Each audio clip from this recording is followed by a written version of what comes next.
जैन सिद्धांत का प्रमुख ग्रंथ तत्वार्थ सूत्र जी अथवा मोक्ष शास्त्र। जिस शास्त्र में मोक्ष का उपाय क्या है, इसका वर्णन अत्यंत सहज भाषा में, सरल भाषा में आत्मपिपासु जनों को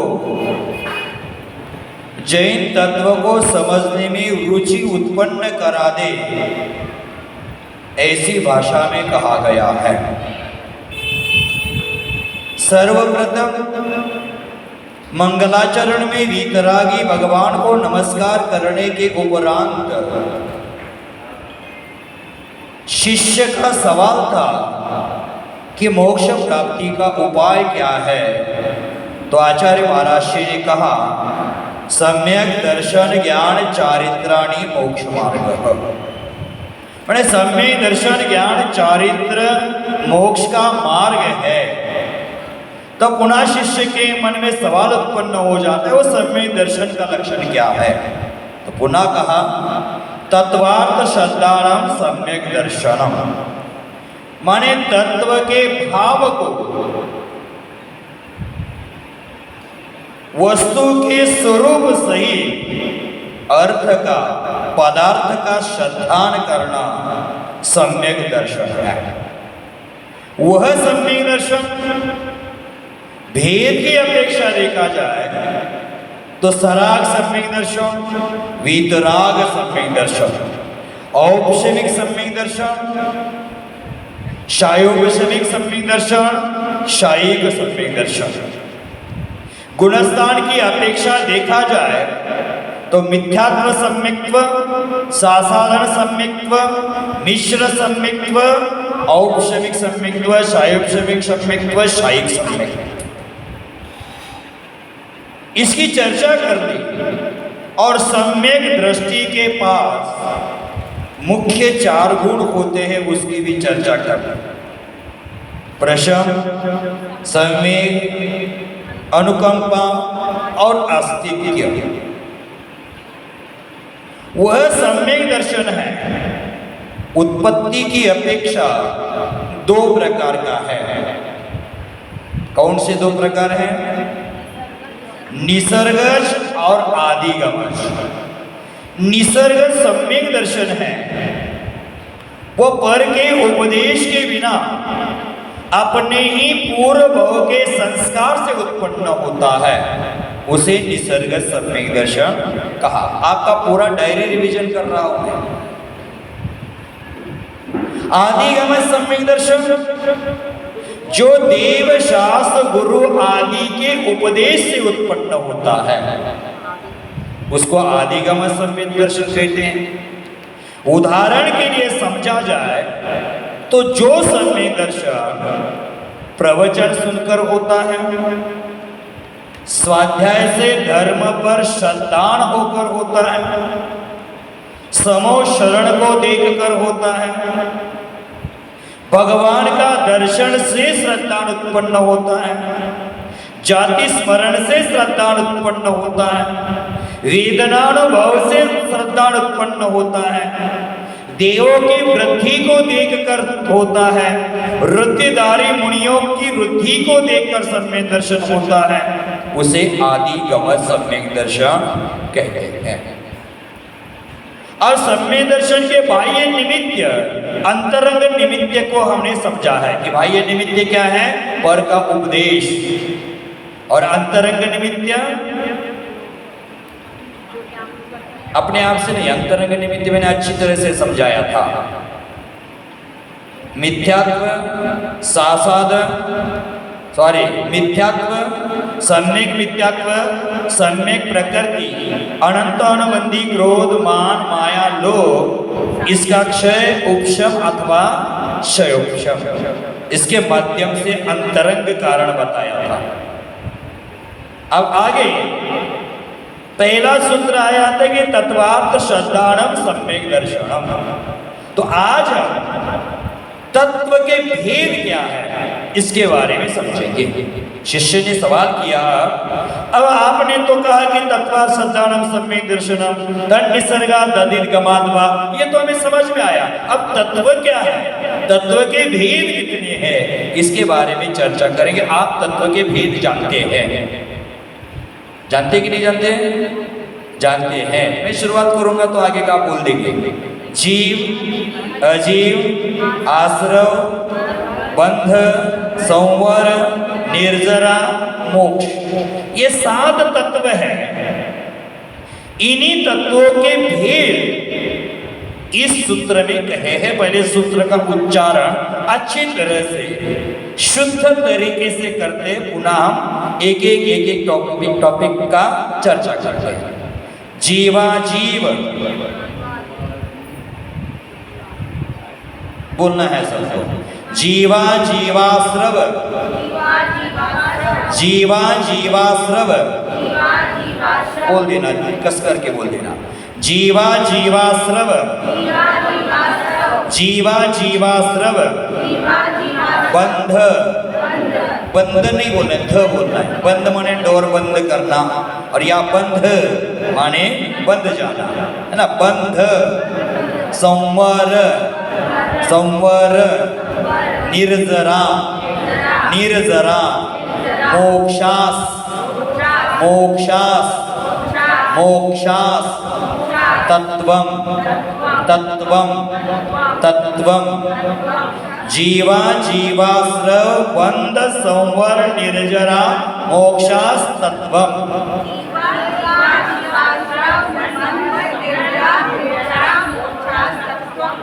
मेल लगाना, आगे पीछे मत कर देना। जीवा जीवाश्रव, बंध, जीवा जीवाश्रव, बंध,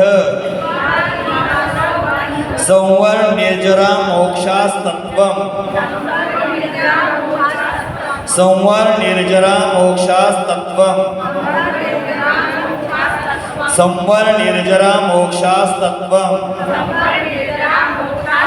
जीवा जीवाश्रव, बंध, संवर, निर्जरा, मोक्षास, तत्वम।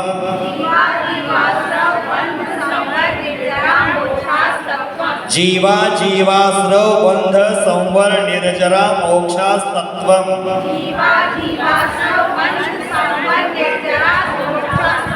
बहुत अच्छे तरीके से आपने बोल दिया, शाबाशी देना बनता है। तो पहला शब्द है जीव, वह है उसमें वो कर देना, जीव, अजीव। पुनः वह है उसमें अ छुपा है, अश्रव, संवर, निर्जरा, मोक्ष, यह 7 तत्व है। समझ गए कितने तत्व हैं? 7 है। कौन कौन से? जीव, आप देखो देखो क्या बोलना है, जीव तत्व,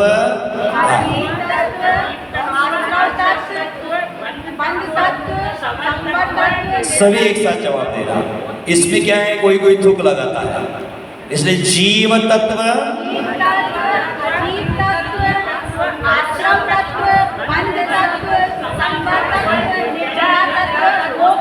ठीक, ये 7 तत्व है। अब 7 तत्वों के बारे में जानकारी लेना आवश्यक है। यह सूत्र इस ग्रंथ का बेसिक है, फाउंडेशन है, नींव है। यह सूत्र हमें अच्छे तरीके से समझना है तो हम मोक्ष मार्ग पर चलने में आसानी हो जाएगी, और यह ग्रंथ समझने में भी आसानी हो जाएगी। ज्यादा कठिन बना मत लेना, यह सूत्र अच्छी तरीके से समझ लेना। यह सूत्र का विस्तार ही पूरा तत्वार सूत्र है, हाँ? समझना है। जीव, आप कौन है? जीव है क्या? जीव है, आप जीव है। ये चौकी क्या है? अजीव है। अब इतना तो समझते कि जीव क्या है, अजीव क्या है। अब शास्त्रीय पद्धति से आगमिक भाषा को समझना है। व्यवहार से बोलते हैं हम जीव है, ये चौकी अजीव है, लेकिन शास्त्रीय अर्थ क्या है, शास्त्रीय शब्दों के माध्यम से उसको क्या कहते हैं देखना है। आपको लिखना है तो लिख लेना, जीव डॉट कर देना। जिसमें चेतना पाई जाती है वह जीव है।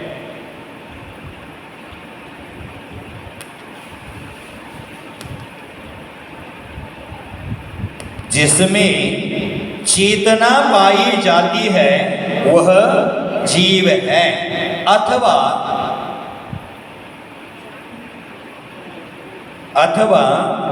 जानने देखने वाला ज्ञाता दृष्टा, जानने देखने वाला ज्ञाता दृष्टा स्वभाव वाला है वह जीव है।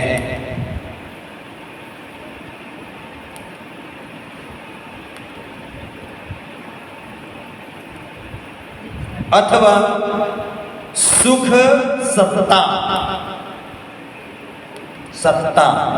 सुख सत्ता चैतन्य व बोध से युक्त है,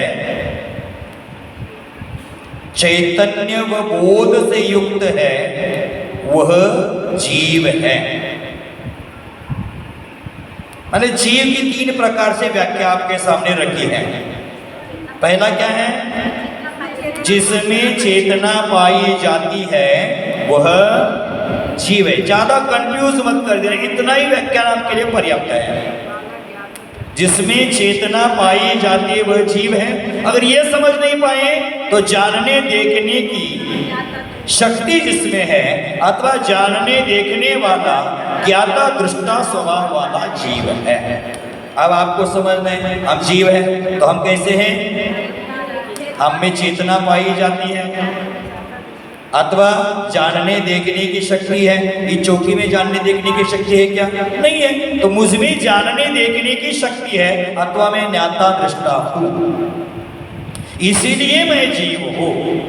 जानने देखने अनुभव करने की शक्ति मुझ में है, मैं जान सकता हूं, देख सकता हूं, इसलिए मैं क्या हूं? जीव हूं। समझ गए? जीव कौन है?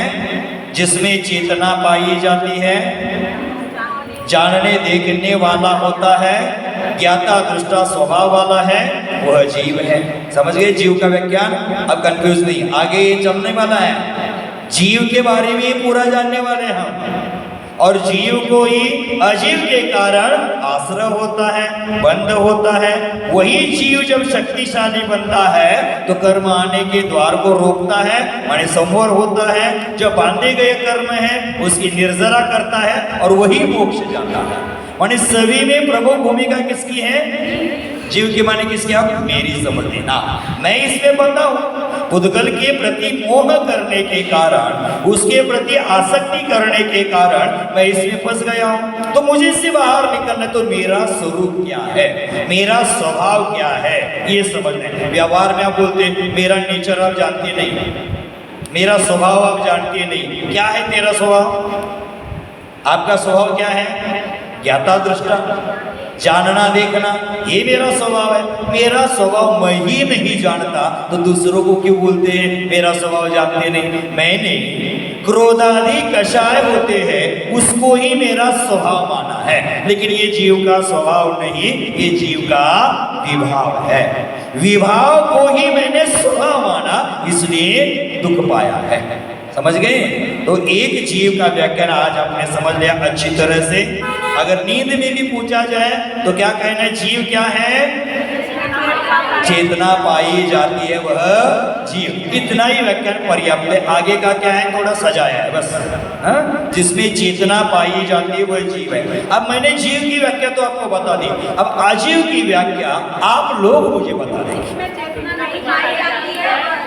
बहुत अच्छे, आप समझ रहे तत्वार सूत्र, कठिन तो चीज है ही नहीं। एक जीव की व्याख्या समझ गई तो अजीव की व्याख्या अपने आप समझ में आई। अब लिख लेना अजीव डॉट। जिसमें चेतना नहीं पाई जाती वह अजीव है। आपने मुझे सिखाया ये चीज, मुझे पता नहीं थी, मैंने आज से आप मेरे गुरु बन गए। अथवा आप क्या लिखेंगे आगे? हाँ, जिसमें जानने देखने की शक्ति नहीं पाई जाती।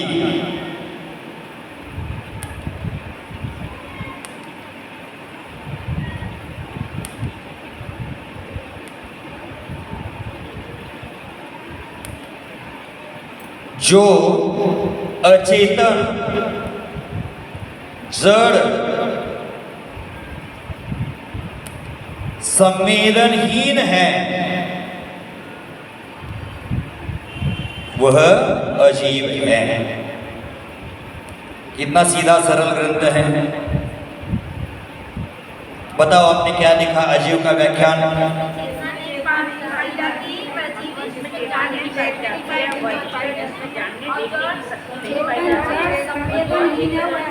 अब संवेदनहीन शब्द को समझना है।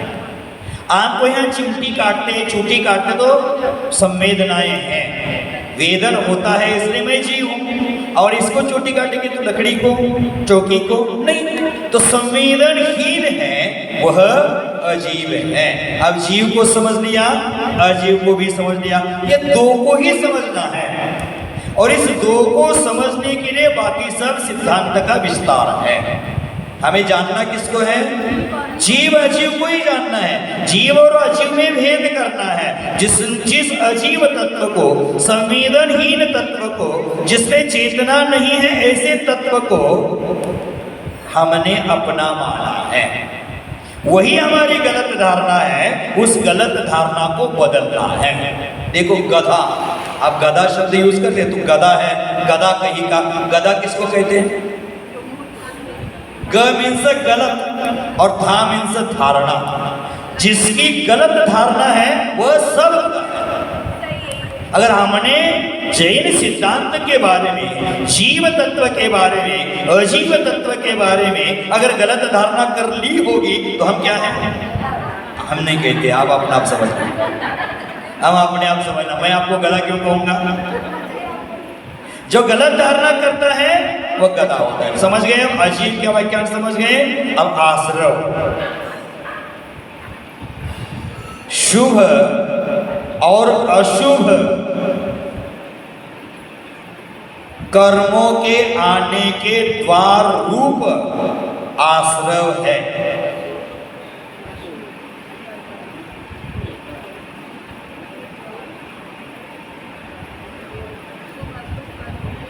कर्मों के आने के द्वार रूप आश्रव है। अब शुभ का अर्थ होता है पुण्य, अशुभ का अर्थ होता है पाप। माने पुण्य पाप रूपी कर्म आने के द्वार को आश्रव कहा जाता है, अथवा कर्मों के आने को द्वार को आश्रव कहते हैं। आसान है।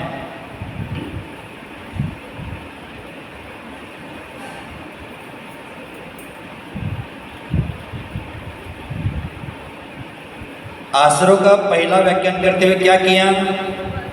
शुभ अशुभ कर्मों के आने के द्वार रूप आश्रव है। अब बताओ मुझे, हम आप शुभ कर्म करेंगे तो कर्म कैसे कौन सा आएगा? अशुभ करेंगे तो पुण्य करेंगे तो पुण्य कर्म आएगा, अशुभ करेंगे तो पाप कर्म आएगा। माने हमें जब अशुभ विचार करते हैं, अशुभ कर्म करते हैं, उस समय हमें अशुभ कर्म का आश्रय होता है। अभी बंद नहीं हुआ है। अशुभ कर्म का आश्रय होता है। शुभ कर्म करे, पुण्य कर्म करे तो पुण्य कर्म का आश्रय हो रहा है, आ रहा है। जब तक ये हॉल पूरा नहीं होता तब तक कोई ना कोई प्रवेश करता रहता है, आ रहा है। अशुभ कर्म करेंगे, अशुभ विचार करेंगे, पाप रूप प्रवृत्ति करेंगे तो पाप कर्म का आश्रय होगा। समझ जाते हैं हम? क्या कठिन चीज है इसमें समझने में। अब आश्रय समझ लिया, शुभ अशुभ कर्मों के आने के द्वार रूप आश्रय है। अब बंध, आत्म प्रदेशों और कर्म प्रदेशों का बताता हूं। क्या? वही तो बता रहा हूं। आत्म प्रदेशों और कर्म प्रदेशों का परस्पर मिल जाना बंध है। आत्म प्रदेश और कर्म प्रदेशों का परस्पर मिल जाना बंध है, अथवा आत्म प्रदेश और कर्म प्रदेश का परस्पर एक क्षेत्रावगाह, एक क्षेत्रावगाह, क्षेत्रावगाह क्षत्रिय वाला, क्षेत्रावगाह संबंध हो जाना बंद है। क्षेत्रावगाह संबंध हो जाना बंद है। मैं समझाऊंगा, पहले लिख लेना, कंफ्यूज मत होना, देख लेना। ये आत्म प्रदेश है, इधर मेरी ओर देख लेना। ये आत्म प्रदेश है, इस मुट्ठी में मने आत्म प्रदेश है। उदाहरण के लिए समझा तो ऐसे दिखने में नहीं है, उदाहरण दूसरा मुझे नहीं याद आता। ये आत्म प्रदेश है, एक कर्म प्रदेश है। इस दोनों का एक में हो जाना, इसको क्या कहते हैं? बंधन। कितना आसान है, देख लेना। जैसे हम बोलते ज्ञानावरणीय, दर्शनावरणीय, इसका अर्थ ये नहीं कि ये आत्मा है और इसके ऊपर ज्ञान का आवरण आया, मैंने रुमाल फेंक दिया, हैंकी फेंक दिया, कपड़ा फेंक दिया, इस पर वह ठग गए, ऐसा नहीं होता। बंध, बंध क्या है? ये आत्म प्रदेश और कर्म प्रदेश का एक में हो जाना। जैसे उदाहरण के लिए दूध और पानी का एक में हो जाना। अब दूध और पानी हम मिला देते, बाद में बताओ दूध कितना है, पानी कितना है। उसी प्रकार आत्म प्रदेश और कर्म प्रदेश का क्या हो गया है? एक क्षेत्रावगाही, मन एक ही पात्र में दूध और पानी एक जैसे रखते हैं, उसी प्रकार एक ही क्षेत्र में आत्म प्रदेश और कर्म प्रदेश एक में हो गए हैं। समझ गए कितना आसान है? देखो, आपको कठिन लग रहा है क्या? आपके चेहरे देखकर तो नहीं लगता है कि आपको आसान लग रहा है, आज गाड़ी पटरी पर आ गई है। तो आप समझ लेना कि बंध तत्व क्या है? आत्म प्रदेश और कर्म प्रदेशों का एक में होना, एक क्षेत्रावगाही होना, यह बंध तत्व है। माने हमारा कर्म और आत्मा अलग करके दिखाओ बोलेगे तो नहीं होगा। अभी तो दिखा नहीं सकते हैं, लेकिन अलग तो हो सकता है। जो साधना के माध्यम से, तपश्चर्या के माध्यम से कर्म की निर्जरा करते हैं तो हो सकता है। अब संवर तत्व, इसके आगे कौन सा तत्व कौन सा आया? देखो, आश्रव तत्व है। जैसे जीवन तत्व के विपरीत व्याख्यान कर दिया अजीव तत्व का। अब आश्रव तत्व के विपरीत कर लो संवर तत्व का। क्या कहा था वहां? कर्म आने के द्वार को आश्रव कहा था। अब आगे व्याख्यान क्या करोगे बताओ? बंद करना हो गया। कितना व्याख्यान आसान है, लिख लेना। संवर का व्याख्यान क्या क्या क्या पिछले का आपको चाहिए और आश्रव और एक बार बताते, करेक्शन कर देना। शुभ और अशुभ कर्म के आने के द्वार रूप आश्रव है, अथवा कर्म के आने के द्वार को आश्रव कहते हैं। अब बंध का व्याख्यान भी आपको समझ में आया। आत्म प्रदेश और कर्म प्रदेश का परस्पर में मिल जाना, एक क्षेत्रावगाही होना, ये बंध है। अब आश्रव के विरुद्ध चर्चा सोमवार की हो जाएगी। क्या करोगे? नहीं, ऐसा नहीं करते हैं। ठीक है, आप लिख लेना, मैं बताता हूँ। आश्रव के रुकनी को संवर कहते हैं। छोटी सी व्याख्या, ज्यादा करोगे तो लंबा चौड़ा हो जाएगा। आश्रव के रुकनी को संवर कहते हैं, तो आश्रव के द्वार को रोकना संवर है। आश्रव के द्वार को रोकना संवर है।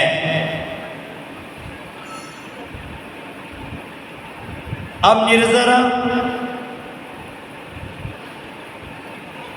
कर्मों का एक देश क्षय होना निर्जरा है। एक देश माने थोड़ा सा, अल्प सा, अंशतः। और अब बचा कौन है? मोक्ष। क्या है मोक्ष? निर्क्षय होना, क्षय ब्रैकेट में लिखना, निर्जरा होना।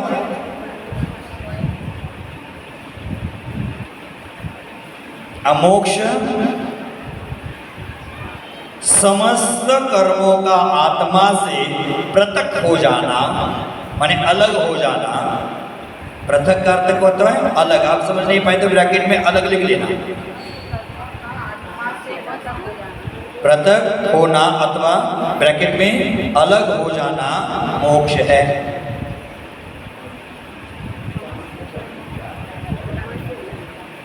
समझ गए? अब मैं उदाहरण बताता हूं आपको, समझ लेना। आप पूरा लिखना पूरा हो गया तो आप समझ लेना कि ये हॉल है, ये हॉल है, हम हैं कौन है? जीव है। ये हॉल है, अजीव है। ये हॉल क्या हो गया? अजीव, हम हो गए जीव। ये प्रवेश करने का द्वार है, वह आश्रम है।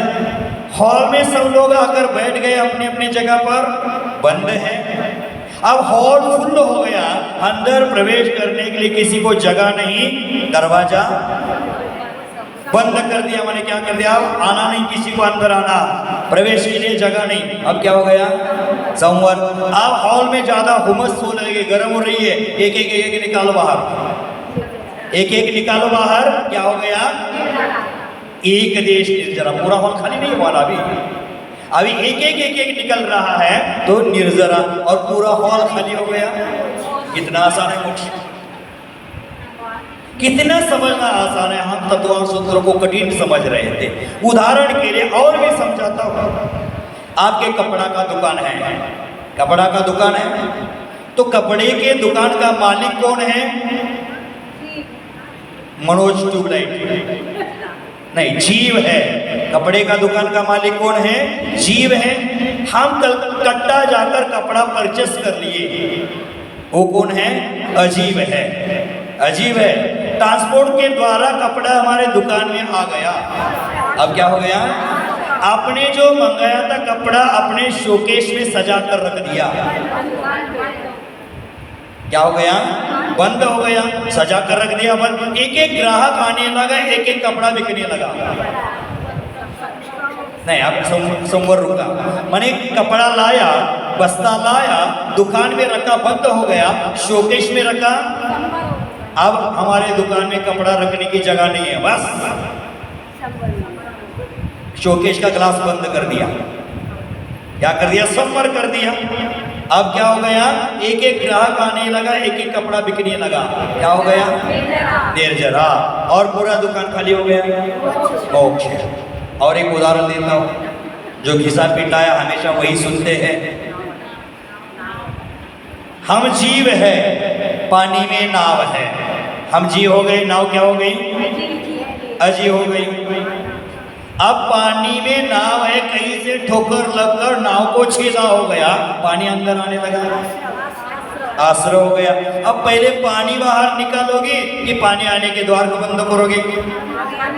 हाँ, वही तो डाक लगाएगा ना, पानी में डाक लगाकर उसको बंद करेंगे। तो क्या करेंगे? बंद करना क्या हो गया? संवर हो गया।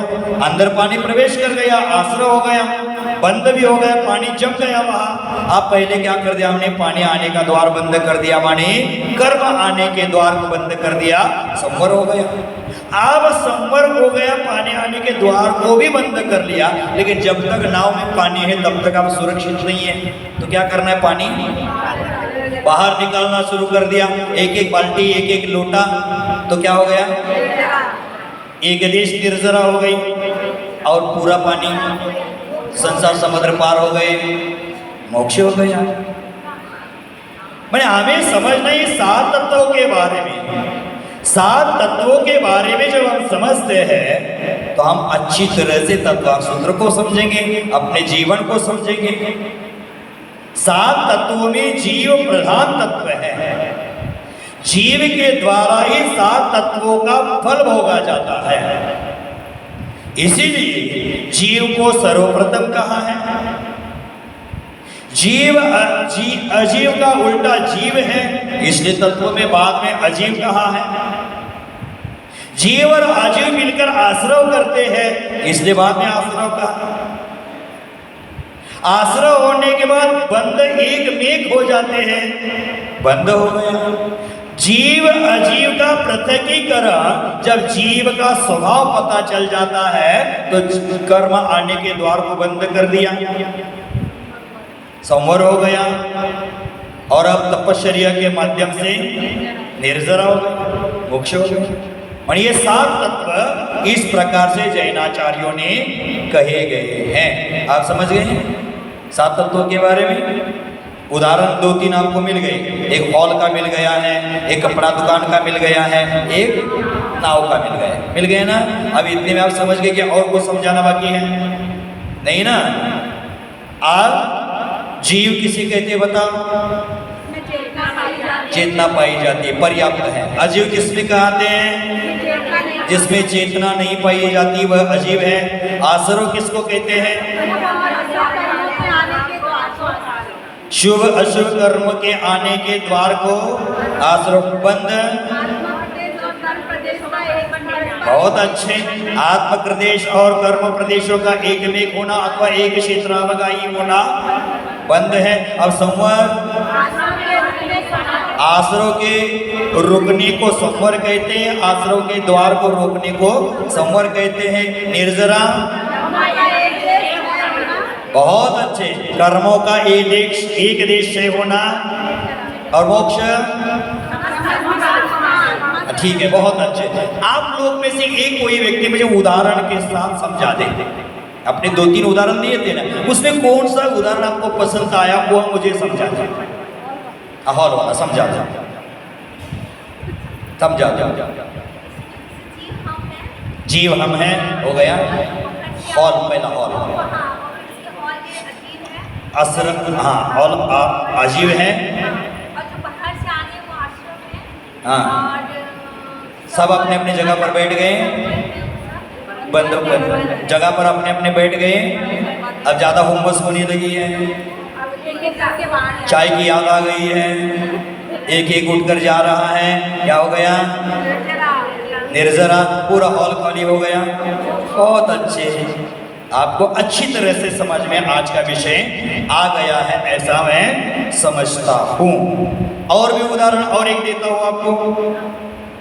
बहुत सारे उदाहरण ऐसे मिल सकते हैं। ट्रेन का उदाहरण, हम जीव है, ट्रेन अजीव है। स्टेशन आने से ट्रेन में जीव चढ़ना शुरू हो गए, आश्रय हो गया। अपने अपने सीट नंबर पर जाकर बैठ गए। अपना अपना स्टेशन आने से एक सॉरी संवर पहना है। अब क्या है, अब फुल हो गई गाड़ी, अंदर कोई घुसने का जगह ही नहीं है तो डोर बंद कर दिया, संवर हो गया। अपने अपने स्टेशन पर एक उतरने लगे, निर्जरा हो गई। जंक्शन में जाने के बाद पूरा ट्रेन खाली हो गया। कितना आसान है रे मोक्ष जाना। इतना तत्वों को समझना आसान है। आज मुझे लग रहा है कि मैं तत्व सूत्र पढ़ा रहा हूँ, क्योंकि आपका चेहरा देखकर लग रहा है कि आप भी पढ़ रहे हैं। नहीं तो 2-3 दिन के क्लास में क्या था, आप समझ गए ना। तो अब पुनः शिष्य पुनः सवाल करता है, आपने तत्वों को भी समझा दिया, आपको समझ में आया तत्व, आपने रत्नत्रय को भी समझा दिया कि सम्यक दर्शन ज्ञान चारित्र मोक्ष का मार्ग है। जीवा जीवा सर्वबंध संवर निद्रा मोक्ष ये तत्व है। अब शिष्य के मन में सवाल आता है, तत्व और रत्नत्रय के जानने के उपाय क्या है। अब ये शिष्य कह रहा नहीं है, सवाल पर सवाल उपस्थित कर रहा है। और जिनवानी की विशेषता है, जिनवानी की जैन सिद्धांत की, इसमें हर क्यों का जवाब है, हर सवाल का जवाब यहाँ मिलता है। कोई सवाल का जवाब नहीं ऐसा होता नहीं। आप क्या करेंगे, तत्व और रत्नत्रय को जानने के उपाय क्या है, ऐसा शिष्य का सवाल है। तो आगे का सूत्र आचार्य महाराज जी को कहना पड़ा। अब क्या सूत्र कहते, पहले उच्चारण कर देते हैं।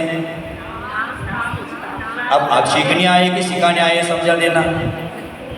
जैसे श्वेतांबर संतों के पास आप कभी गए होंगे, तो श्वेतांबर संतों को जो श्वेतांबर धर्मानुयायी है वो महाराज श्री को जाकर कहते, महाराज मंगलिक सुना देना।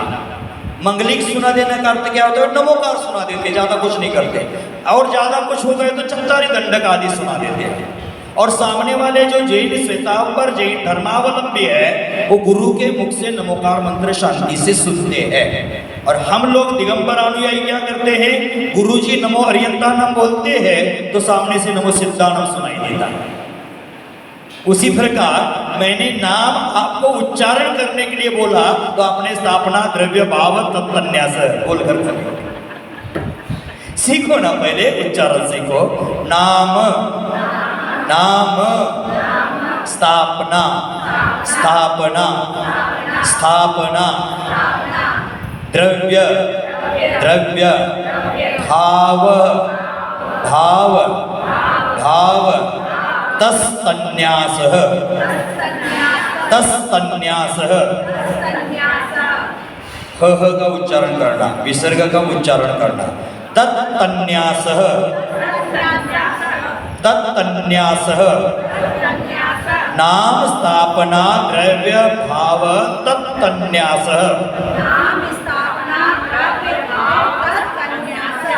तत् नहीं बोलना, तस बोलना है सर। हवा विसर्ग का स हो गया है, आप संधि करते समय तत्तन्यास ऐसा हो जाएगा, लेकिन उच्चारण करते समय तस तन्यास। संस्कृत में एक नियम होता है, आप संस्कृत का जो भी पाठ पढ़ते हैं ना अथवा संस्कृत का कोई शास्त्र पढ़ते हैं तो वह समझ लेना है, विसर्ग के आगे त और थ आता है, त और थ आता है तो विसर्ग का श होता है, स होता है। च और छ आता है तो विसर्ग का क्ष, शांति सागर वाला क्ष होता है। और विसर्ग के सामने च छ आता है तो वह विसर्ग का पेट कटा हुआ छ होता है। पटा हुआ आएगा तो स क्ष, ये बदलाव होते हैं, ये हमें समझना है। पुनः उच्चारण ठीक से कर देना। नाम स्थापना द्रव्य भाव तत्तन्यास।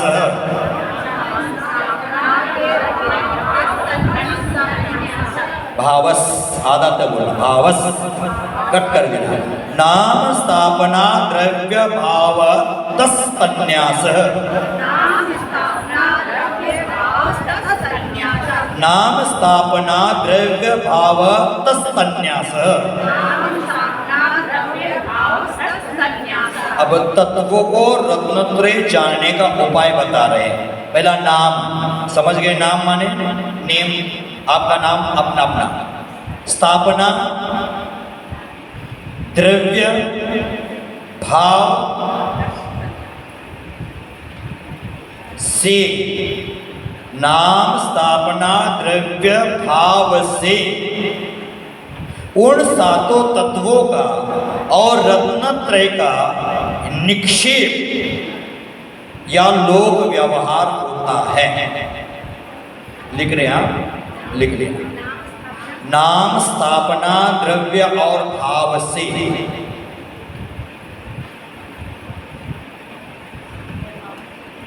उन सातों तत्वों का माने कौन से? जीव अजीव आश्रव बंध सौमल निर्जरा और मोक्ष। उन सातों तत्वों का और रत्नत्रय का, क्योंकि सवाल क्या था शिष्य का, तत्व और रत्नत्रय जानने का उपाय क्या है, तो रत्नत्रय भी आना है। रत्नत्रय का निक्षेप क्षत्रिय वाला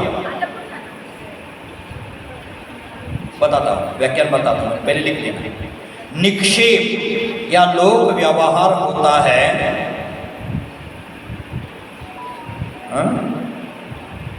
अब निक्षेप आपको समझना है, निक्षेप क्या है। अब निक्षेप की व्याख्या लिख लेना। निक्षेप का अर्थ होता है रखना, जैसे हम करते हैं ना पुष्पांजलि क्षिपेत, निक्षेप रखना। तो समझ लेना, निक्षेप का व्याख्यान लिख लेना। प्रमाण और नय के अनुसार लिख लेना, बस ज्यादा कंफ्यूज मत होना, क्योंकि सामने वाला सूत्र वही आने वाला है, प्रमाण नय रधिगम। उस समय यहाँ इसकी व्याख्या आपको समझ में आएगी। निक्षेप डॉट प्रमाण और नय के अनुसार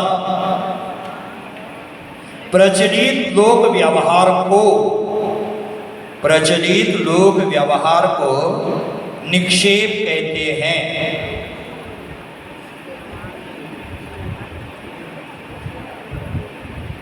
समझ गए? निक्षेप कितने हैं? 4 है। प्रमाण नए निक्षेप नहीं है, उसके द्वारा प्रमाण और नए के अनुसार प्रचलित लोक व्यवहार को निक्षेप कहते हैं, निक्षेप की व्याख्या कहते हैं। अब निक्षेप कितने हैं? 4 है। कौन कौन से? नाम, स्थापना, द्रव्य, भाव। ये क्या है? 4 निक्षेप हैं। अब उस निक्षेप की व्याख्या समझ लेना, एक एक करके व्याख्या समझ लेते हैं। नाम निक्षेप क्या है? गुण, जाति, द्रव्य और क्रिया के बिना ही लोक व्यवहार चलाने के लिए अपनी अपनी इच्छा अनुसार किसी का नाम रखना। जैसे दरिद्री व्यक्ति है, उसका नाम धनपाल रख दिया। कॉकरोच को डरता है, उसका नाम महावीर रख दिया। भिकारण महिला है, उसका नाम धनश्री रख दिया। अंधा व्यक्ति है, उसका नाम नयन सुख रख दिया। क्रोधी व्यक्ति है, उसका नाम शांति प्रसाद रख दिया। नगर सेठ है, उसका नाम गरीबदास रख दिया। बुद्धिमान व्यक्ति है, उसका नाम बुद्धू राम रख दिया। अनपढ़ व्यक्ति है, जिसका नाम ज्ञानचंद रख दिया। जिसका मुंह सूखा हुआ है, उसका नाम आनंदी रख दिया। माने वहां गुण भी नहीं है, वहां वह अपना व्यवहार चलाने के लिए नाम रखा जाता है। जैसे आपने घी भरकर डब्बा रखा है और बोलते घी का डब्बा ले आओ। सास ने बहू को बताया घी का डब्बा लेकर आओ। अब डब्बा घी का था, स्टील का, चांदी का, पीतल का, तांबे का था। डिब्बा का था, चांदी का हो सकता है, स्टील का हो सकता है, तांबा का हो सकता है, लेकिन बोला क्या जाता है? व्यवहार चलाने के लिए। व्यवहार चलाने के लिए जो गुण, जाति, द्रव्य, क्रिया के बिना लोक व्यवहार, माने उसमें वो गुण नहीं है, फिर भी वो नाम रख दिया है। समझ गए? जो नहीं है लेकिन व्यवहार चलाने के लिए नाम रखा जाता है, वह नाम निक्षेप है। आपको लिख लेना है, अच्छी तरह से लिख लेना। गुण, जाति, द्रव्य और क्रिया।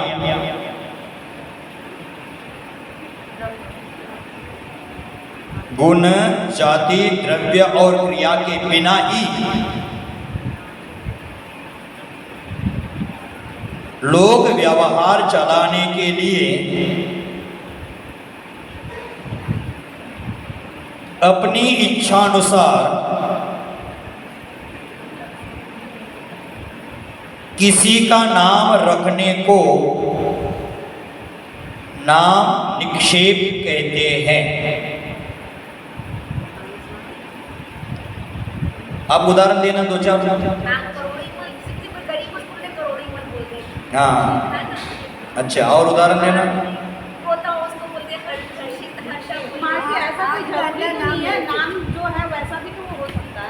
ये हो सकता है, लेकिन व्यवहार चलाने के लिए ना। जैसे किसी का नाम महावीर रखा है, कॉकरोच को डरता नहीं है, लेकिन महावीर भगवान तो नहीं है, वो व्यवहार चलाने के लिए सब है ना। जैसे मेरा नाम शीतल है, मैं शीतल तो हूँ नहीं, मैं कभी कभी आग बबूला भी होता हूँ। यानी व्यवहार चलाने के लिए नाम रखे जाते हैं। हाँ, समझ गए? ये नाम निक्षेप है। ये नामकरण करना, आप क्या बोलते हैं उसको? नावन करना। ये व्यवहार चलाने के लिए। नहीं तो यहाँ 100 बच्चे खड़े हैं, ये बच्चा इधर आओ, कौन सा बच्चा आएगा? कौन सा बच्चा आएगा? इसलिए उसमें से हमने नाम रखा है। ये चेतन इधर आओ, चिराग इधर आओ, तो वह अपने आप आएगा। तो इसलिए व्यवहार चलाने के लिए ना वह गुण देखे जाते हैं, ना जाति देखी जाती है, ना द्रव्य देखा जाता है, ना उस प्रकार की क्रिया देखी जाती है। मात्र व्यवहार चलाने के लिए नामकरण करते हैं, उसको क्या कहते हैं? नाम निक्षेप कहते हैं। अब स्थापना निक्षेप उदाहरण समझाता हूं पहले। जैसे धातु की प्रतिमा है, काष्ठ की प्रतिमा है, पाषाण की प्रतिमा है, अथवा कोई चित्र है, अथवा कोई प्रतिमा है, मूर्ति है, अथवा कोई अन्य पदार्थ है, उसमें यह वह है, इस प्रकार की मान्यता करना यह स्थापना निक्षेप है। जैसे उदाहरण के लिए भगवान पार्श्वनाथ के मस्तक पर फना देखकर दूर से ही पहचान जाना, ये भगवान पार्श्वनाथ की प्रतिमा है। वो फना माने भगवान है क्या? नहीं, लेकिन वो पहचानने का चिन्ह है, उसके द्वारा हम पहचानते हैं। इसलिए जैसे आप घर में कोई आपके आया है और पड़ोसी का बच्चा है, उसको बोला जाता है जाओ वहाँ मंदिर में क्लास चल रहा है, वहाँ फलाना महिला बैठी, उसको बुला कर ले आओ। वो यहाँ आता है तो बहुत सारी महिलाएं दिखती उसको, वो पुनः जाता है, वहाँ तो बहुत महिला है, उसको कैसे पहचाने हम? तो वहाँ जाकर क्या बोला गया, वहाँ जाओ जिसने पीली साड़ी पहनी है, चश्मा पहना है, उसको बुला कर ले आओ। तो वो पहचानने के लिए कोई न कोई चिन्ह दिया जाता है, लक्षण बताया जाता है, उसको क्या कहते हैं? स्थापना कहते हैं। अब स्थापना निक्षेप की व्याख्या लिख लेना। आप समझ गए ना स्थापना किसको कहते हैं? पहचान के चिन्ह होते बस। धातु, काष्ठ, पाषाण आदि के चित्र या प्रतिमा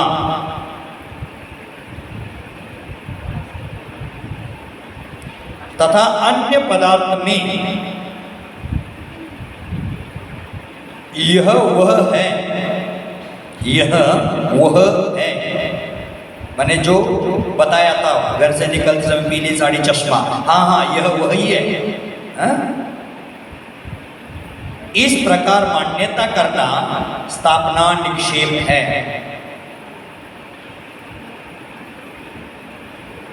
आप स्थापना करते हैं ना, रोज पूजन के पहले करते हैं, क्या करते हैं? अत्र वत्र वत्र संवशक आह्वाननम स्थापनम और सनधिकरण, उसमें स्थापनम लेना, स्थापना करना। स्थापना के भी दो भेद होते हैं, स्थापना के दो भेद होते हैं, एक तदाकार स्थापना, एक अतदाकार स्थापना।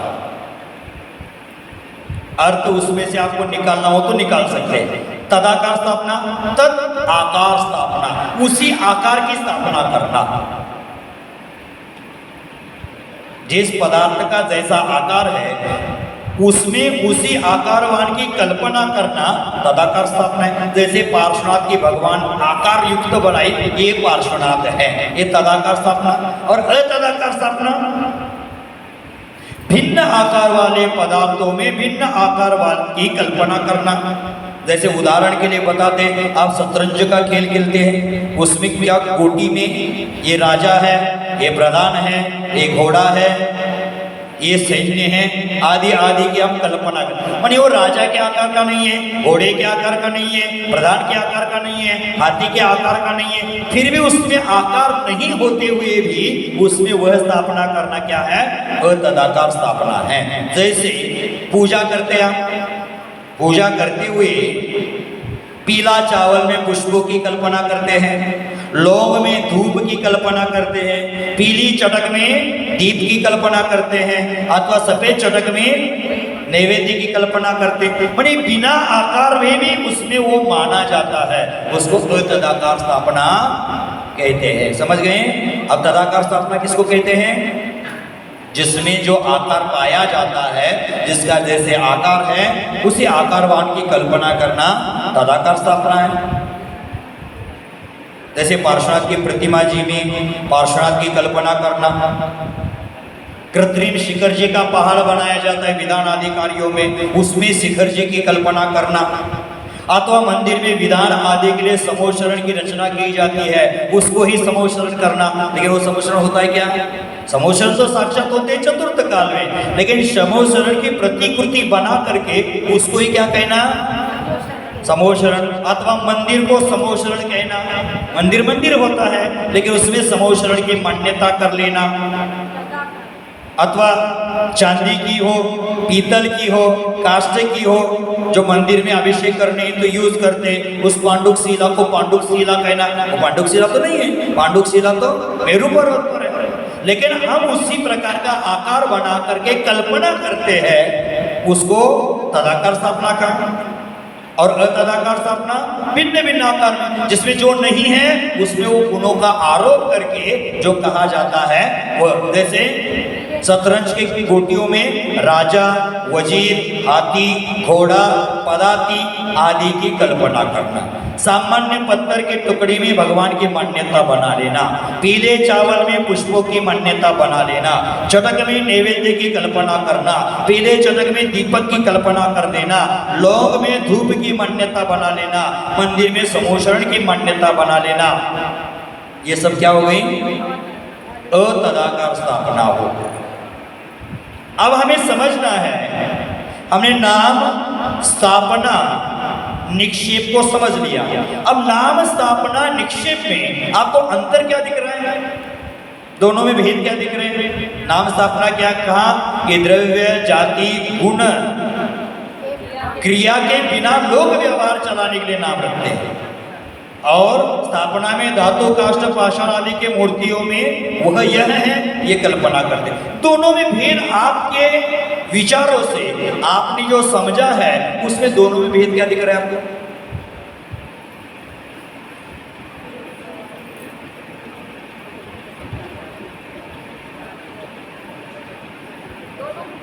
भेद नहीं है? क्या है बताता हूँ आप पहुंचेंगे नहीं वहां, बताता हूँ। नाम निक्षेप और स्थापना निक्षेप में अंतर क्या है? तो नाम निक्षेप में पूज्य अपूज्य का व्यवहार नहीं होता। भले महावीर नाम रखा है लेकिन पूज्य अथवा अपूज्य भी नहीं है। माने नाम निक्षेप में पूज्य अपूज्य का व्यवहार नहीं होता और स्थापना निक्षेप में पूज्य अपूज्य का व्यवहार होता है। क्या? नहीं, वो ऐसा नहीं। जैसे किसी का नाम महावीर रखा, वो अपूज्य है और यहाँ महावीर भगवान है। और स्थापना में क्या क्या बताना है? स्थापना निक्षेप में पूज्य अपूज्य का व्यवहार नहीं होता। पूज्य अपूज्य महावीर दो महावीर है, एक नाम का महावीर, एक काम का महावीर है। ये पूज्य अपूज्य में क्या हो गया? यहाँ पहला निक्षेप था, उस निक्षेप में, नाम निक्षेप में पूज्य अपूज्य का व्यवहार नहीं है और दूसरे में व्यवहार है। व्यवहार पूज्य अपूज्य का व्यवहार वहां किया जाता है, वह स्थापना निक्षेप कहा जाता है। अब क्या तीसरा निक्षेप कौन सा आया? द्रव्य निक्षेप। पहले समझ लेना, बाद में लिख लेना। भूत भविष्य पर्याय के मुख्यता से वर्तमान में कथन करना द्रव्य निक्षेप है। भूत और भविष्य की जो क्रिया है, मुख्यता है, उसको आप वर्तमान में आरोपित कर देना। जैसे कोई मंदिर में पुजारी है, वो आप पूजा करते समय पुजारी है, अभी घर में है, उसको पुजारी कहना, उसको पुजारी कहना। अथवा राजा को राजा कहना, रिटायर्ड डॉक्टर को डॉक्टर कहना। अब डॉक्टर है क्या वो? अब डॉक्टर तो नहीं है, प्रैक्टिस तो करता नहीं है। डॉक्टरी करते समय क्लिनिक में बैठे तब वो डॉक्टर है, लेकिन अभी क्या कहते हैं? डॉक्टर कहना। अथवा दुकानदार को घर में बैठा है तब दुकानदार कहना। मैंने भूतकाल में वो दुकानदार था, वर्तमान का आरोप कर दिया। इसको क्या कहते हैं? द्रव्य निक्षेप कहते हैं। राजा हर समय राजा नहीं होता। अब पत्नी के पास जाए तो पति है, बच्चों के पास जाए तो बाप है, लेकिन हर समय उसको राजा ही कहा जाता है। ये क्या होता है? द्रव्य निक्षेप। लिख लेना। भूत भविष्य पर्याय की मुख्यता से, भूत भविष्य पर्याय की मुख्यता से वर्तमान में कथन करना द्रव्य निक्षेप है। भविष्य की अपेक्षा राजकुमार को राजा करना। अथवा इंजीनियरिंग में एडमिशन कर दिया, अब इंजीनियर बना, नहीं तो इंजीनियर कहना। अथवा माँ की गर्भ में गर्भधान हो गया तो किसी पुरुष को बनना, तू बाप बनने वाला है। अच्छा, और एक बार बोलता हूँ, भूत भविष्य पर्याय की मुख्यता से वर्तमान में कथन करना द्रव्य निक्षेप है। अब भाव निक्षेप केवल वर्तमान पर्याय को मुख्यता से कथन करना। आप भूतकाल भी देखना नहीं है, भविष्यकाल भी देखना नहीं है, वर्तमान देखना है। और वर्तमान में क्या है? राजकुमार को राजकुमार कहना, राजा को राजा। अब राजगादी पर बैठे तो राजा को राजा कहना, राजकुमार को राजकुमार कहना, जैसा है वैसा कहना। समझ लेना। जिस समय आज वर्तमान में, जैसे आप सामने बैठे कौन है? छात्र है, स्टूडेंट है, विद्यार्थी है। अभी आपको विद्यार्थी कहना है, आपको श्रावक कहकर क्या फायदा? भगवान की पूजा करते तो पुजारी कहना, बच्चों का पालन पोषण करते तो माँ कहना। माने जिस समय वर्तमान है उसको वर्तमान में ही कहना, ये भाव निक्षेप है। वो लिख लेना। केवल वर्तमान पर्याय की मुख्यता से कथन करना, केवल वर्तमान पर्याय की मुख्यता से कथन करना अर्थात जो पदार्थ जैसा है उसको उसी रूप में कहना। जो पदार्थ जैसा है उसको उसी रूप में कहना भाव निक्षेप है।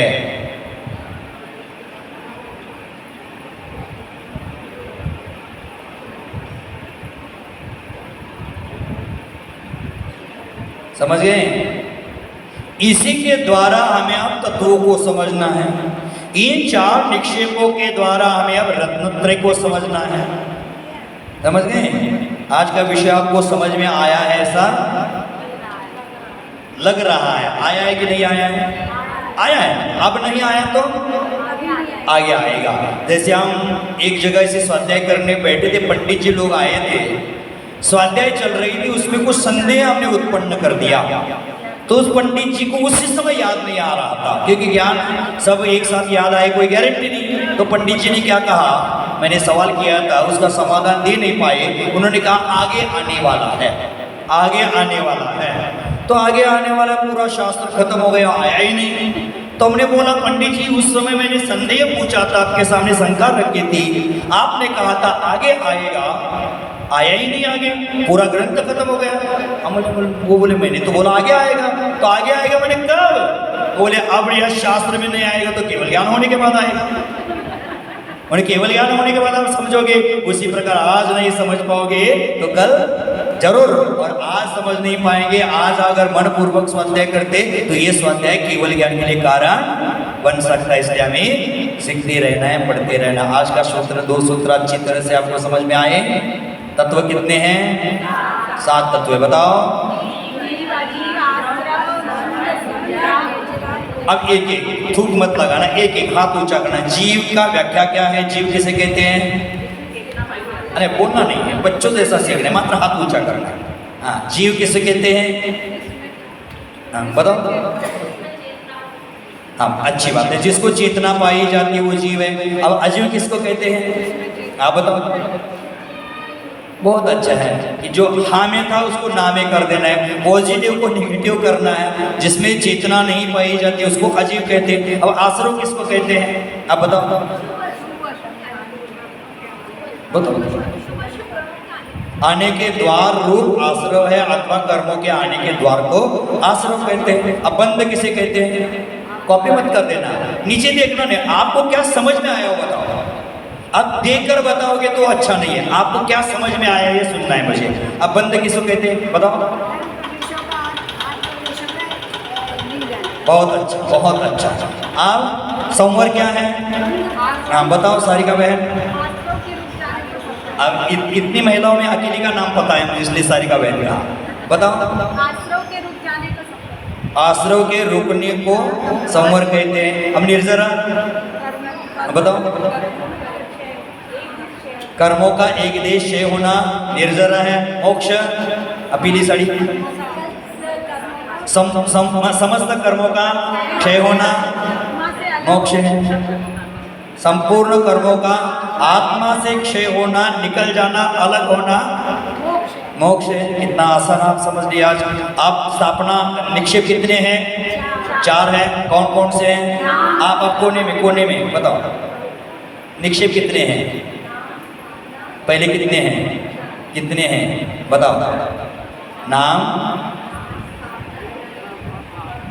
हाँ, अब ऐसा सीखना है मुझे कि नाम निक्षेप, स्थापना निक्षेप शब्द लगाओ तो अच्छा हो जाएगा। नाम निक्षेप, स्थापना निक्षेप, द्रव्य निक्षेप और भाव निक्षेप। अब नाम निक्षेप किसको कहते हैं? अब थोड़ा टफ हो गया। नाम निक्षेप किसको कहते हैं?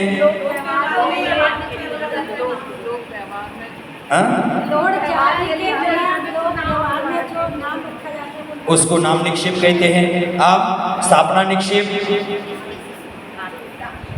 धातु, काष्ठ, पाषाण आदि के चित्र या मूर्ति में अन्य पदार्थ में यह वह है, यह मान्यता बनाना। अब स्थापना निक्षेप के भेद कितने हैं? 2 है। कौन कौन से? हाथ, कांग्रेस का हाथ याद रखना। स्थापना निक्षेप कितने प्रकार का है? 2 प्रकार का। बताओ अम्मा। तदाकार स्थापना, अतदाकार स्थापना शब्द जोड़ो। तदाकार स्थापना। पुनः द्रव्य निक्षेप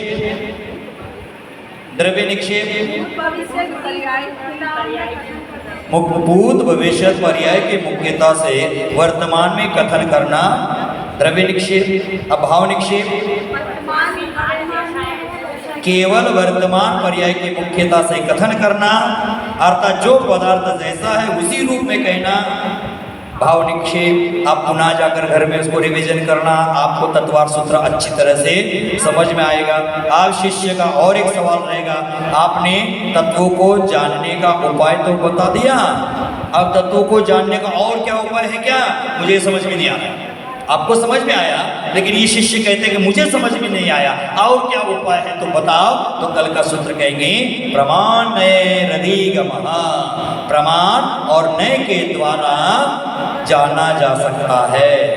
प्रमाण और नयों के द्वारा उस तत्व को और रत्नत्रय को जाना जा सकता है। ये कहेंगे, कल की चर्चा कल करेंगे। आपका समय हो गया। जावानी के ज्ञान ते सोचे लोकालोक, सोवानी मस्तक नमो सदा देत बोधो, देव बजो हरियन गुर से वो निर्गुण, दया धर्म पालो सदा यही मोक्ष का पन, धर्म करे संसार सुख, धर्म करे निर्वाण, धर्म पन साधे बिना